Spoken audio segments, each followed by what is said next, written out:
VSR Chowdary గారు ఉన్నారు, TDP అధికార ప్రతినిధి. Good afternoon sir. నమస్తే. నమస్తే లక్ష్మణ గారు. మొదట మీకు మన అమ్మా టీవీ ప్రేక్షకులకి, జనసేన నేత సుభారత్ గారికి, అలాగే వైఎస్ఆర్సీపీ నేత మధుకర్ గారికి నా నమస్కారాలు. మీ ప్రశ్న ఐఏఎస్ ఐపీఎస్ బదిలీపైనా లక్ష్మణ గారు? అవునండి. ఆయన ఏమంటారంటే, మధుకర్ గారు ఏమంటారంటే, ఎవరో వేరే టీడీపీ పార్టీలో ఉన్న వాళ్ళు చుట్టాలు ఎవరో వెళ్ళి అక్కడికి వెళ్ళి కేంద్ర ప్రభుత్వం ద్వారా ఐఏఎస్ ఐపీఎస్ బదిలీలు చేయించుండొచ్చు అంటున్నారు ఆయన. లక్ష్మణ గారు, మనం భారతదేశంలో ఉన్నాం. భారతదేశ రాజ్యాంగ కాన్స్టిట్యూషన్ లా తెలుసుకోమనండి. ఎలక్షన్ కమిషన్ పరిధిలో 2100 మంది ఎన్క్వైరీ ఆఫీసర్లు ఉన్నారు భారతదేశ వ్యాప్తంగా. ఇది సార్వత్రిక ఎన్నికలు, ఎంపీ ఎమ్మెల్యే ఎలక్షన్లు 4-5 రాష్ట్రాలు జరుగుతున్నాయి, మన రాష్ట్రంలో ఒకటి. అయితే ప్రభుత్వంలో ఉన్న ఐఏఎస్ ఆఫీసర్లు ఐఆర్ఎస్లు అయిపోయినారు, ఐపీఎస్లు ఇండియన్ పొలిటికల్ సర్వీస్ అయిపోయారు, ఐఏఎస్లు ఇండియన్ అటెండర్ సర్వీసులు అయిపోయారు. భారత రాజ్యాంగాన్ని 2 సార్లు చదివి, ఒకసారి ప్రమాణ స్వీకారం చేసి, భారత రాజ్యాంగాన్ని, ప్రజల హక్కుల్ని కాపాడదానని చెప్పి ఈ ఐఏఎస్ ఆఫీసులో వచ్చి ఒక రకంగా చెప్పాలంటే మూల స్తంభంలాగా వ్యవహరించాలి ఐఏఎస్ ఆఫీసర్లు. ఈరోజు పొలిటికల్ నాయకులతో కలుసుకొని వ్యాపారాలు చేస్తున్నారు. తద్వారా ఈసీ ఏం చేసిందంటే, వీళ్ళు కొన్ని జిల్లాల్లో దొంగ ఓట్లు ముద్రించడానికి, వాలంటీర్ల ద్వారా ప్రచారం చేయించడానికి, అనేక సందర్భంగా ప్రధాని సభల్లో జన సమీకరణ చేసిన వ్యక్తుల్ని పల్నాడులో ఒకరిని రాజ్యసభకు చంపేందుకు చెప్పడం చూశారు. దీనిపైన ఈసీ సీరియస్ అయింది. అసలు లా అండ్ ఆర్డర్ ఉందా, చట్టాలు అమలు చేస్తున్నారా, మానవ హక్కులు ఉన్నాయా అనే విషయాన్ని వదిలేసి దుర్మార్గమైన నీచమైన సంస్కృతి ఐఏఎస్ ఆఫీసులు బయలుదేరారు. నాకు తెలిసి వీళ్ళు ఐఏఎస్లు చదివేదాని కన్నా ఏదైనా అడక్క తినేది మేలు. భారత రాజ్యాంగానికి, భారత ప్రభుత్వానికి సిగ్గుచేటు చేస్తున్నారు. వీళ్ళు ఐఏఎస్లు అంటే చెప్పుకోవడానికి నవ్వుగా ఉంది, ఇంతకన్నా దరిద్రమైన పోస్ట్ చేసి ఇంకా బాగుంటుంది. అంటే చౌదరి గారు, ఎందుకు మీకు అంత నచ్చడం లేదు? ప్రధానమైన కారణం నాకు కాదండి, రాష్ట్ర ప్రజలకి, ఈసీకి. ఎందుకంటే మా జిల్లాలో ఒక కలెక్టర్ తన యొక్క లాగిన్ ని, తన యొక్క ఐడిని ఒక ప్రముఖ రాజకీయ నాయకుడు పొడికిచ్చి 30,000 దొంగ ఓట్లు ముద్రించాడు. అలాగే పవన్ కళ్యాణ్ చిత్తూరు జిల్లాకు వచ్చి ఒక సీఏ అక్రమంగా ప్రవర్తిస్తే బదలడానికి 1 గంట సేపు బయట నిలబడి నీకు రాజకీయం తెలియదు అని అవమానించి పంపించినాడు ఐఏఎస్ ఆఫీసర్. వీళ్ళందరూ ఐఏఎస్ లా ఒకప్పుడు ఆయన ఒక ఆయన ఉన్నాడు ఐఏఎస్ ఆఫీసర్ గా ఉన్నటువంటి కడప జిల్లాలో అన్బురాజు.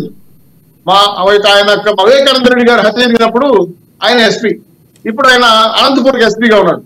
ఆ ఎస్పీ గారు ఇక్కడ పూర్తిగా వివేకానంద హత్య సంబంధించిన మరకలన్నీ మాయం చేసి ఆ అనంతపూర్కి వెళ్ళాడు. అనంతపూర్ లో కడప అంటే కర్ణాటక నుంచి మద్యం తీసుకొని చంపుతా అంటే వైఎస్ఆర్సీపీ నాయకులు చూస్తూ ఊరుకున్నారు. ఇలా అనేక అభియోగాలు. జాషువా గారు ఉన్నారు చిత్తూరు ఎస్పీ గారు, ఆయన ఏకంగా పెద్దిరెడ్డి గారి యొక్క కార్లను తిరుగుతుంటారు, వైఎస్ఆర్సీపీ నాయకులు వాళ్ళ కార్లు తిరుగుతుంటారు. ఒక రకంగా చెప్పాలి, డ్రెస్ తప్ప కండువాలు వేసుకుని వాళ్ళు తిరుగుతుంటారు. అలాగే పల్నాడులో ఒక ఎస్పీ ఉన్నారు, అదే తాడేపల్లి గూడెంలో ఒక ఎస్పీ ఉన్నారు. వీళ్ళందరూ వైఎస్ఆర్సీపీ కార్యకర్తలుగా మారిపోయి పార్టీ కోసం పనిచేస్తున్నారు. రాష్ట్ర వ్యాప్తంగా ఎన్నికల రాజ్యాంగాన్ని, ఓటు హక్కును తొంగలు తొక్కారని ప్రముఖ ఎలక్షన్ కమిషన్ అధికారులు 3 వచ్చి 3 రోజులు విచారణ జరిపారు ఆంధ్ర రాష్ట్రం.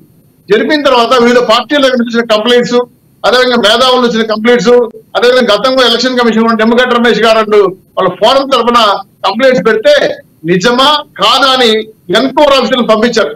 పంపించిన తర్వాత ప్రధాని సభలో జరిగే డొల్లతనం, ప్రచారం జరుగుతున్న అక్రమాలు, వైఎస్ఆర్సీపీ వాళ్ళు పడుతున్న పాటలు చూసి కంటైనర్లుగా వచ్చి తాయిలాలు పోస్తున్నారు మా జిల్లాలో అయితే. అదే ఫ్యాన్లని, వాచీలని, బొట్టు పిల్లలని, గిఫ్ట్ బాక్స్లని ఇవన్నీ పట్టుకుంటే మా జిల్లాలో కేసు లేదండి. 5 కంటైనర్లు పట్టుకున్న ఎస్ఎల్సీ కూడా ఉన్నటువంటి ఈ తాయిలాల కార్యక్రమానికి వచ్చిన సామగ్రిని అంతా ఒక కేసు కూడా లేదు. రాత్రి తరలించేశారు. ఐఏఎస్లు, ఐపీఎస్ నీచమైన సంస్కృతి ఈ ఐఏఎస్ కన్నా అడక్క తినేది ఎందుకు చెప్తున్నా అంటే, ఒక నిజాయితీ ఐటీ ఎంప్లాయీ కూడా చేయదాతుడు. వీళ్ళు దుర్మార్గంగా, దరిద్రంగా రాజ్యాంగాన్ని చదివి రాజ్యాంగంలో తొమ్ములు దొక్కి దాని నుంచి తప్పుడు మార్గాల్లో వెళ్ళి ఈ రోజు పొలిటికల్ పార్టీలుగా మారిపోయి ఈ రోజు ఐఏఎస్ అంటే ఇండియన్ అడ్మినిస్ట్రేషన్ చేశారు. కొంతమంది ఉండొచ్చు కానీ అందరూ అలా ఉండరు కదా. ఎస్ మంచి మాట చెప్పారు. అందరూ అని చెప్పట్లా, కొంతమంది అయినా ఈ రోజు రాజ్యాంగానికి, రాజ్య చట్టానికి కట్టుబడకుండా. సార్ మీకు విషయం చెప్పాలి లక్ష్మీనాథ్ గారు, ఈ భారతదేశంలో ఏ ఎంప్లాయీకి రాష్ట్రపతి సంతకం పెట్టి ఇస్తే అపాయింట్మెంట్ ఎవరు? ఒక ఐఏఎస్ ఐపీఎస్ మాత్రమే రాష్ట్రపతి సంతకం పెట్టి అధికారికంగా ఉద్యోగ నియామకం చేస్తారు. కనీసం ఆ పత్రానికైనా విలువ ఇవ్వాలి వీళ్ళు. ఆ పత్రాన్ని కూడా తొందరొక్కారు. చివరికి రాష్ట్రపతి ఇచ్చిన ఆ గౌరవప్రదమైన ఉద్యోగ పరిమితులు కూడా చూడకుండా పొలిటికల్ నాయకులతో అది అండగాలుతూ రాష్ట్ర అన్యాయ అక్రమాలు, డ్రగ్స్, బంగ్యాకృతంగా పోతూ ఉంటే గంటల డబ్బులు పోతుంటే వచ్చుతూ ఉంటే కూడా పడుచుకునే పరిస్థితి. ఆ పక్క రాష్ట్రం నుంచి మధ్యాహ్నం చౌదరి గారు మీ దగ్గరికి మళ్ళీ వస్తాను. అని చెప్పి ఒక్కరోజు ముగిస్తున్నా సార్, ఒకటే ముగిస్తాను. ఎలక్షన్ కమిషన్ ఇది పొలిటికల్ నిర్ణయం కాదు. ఎలక్షన్ కమిషన్ మా బామార్ది కాదు.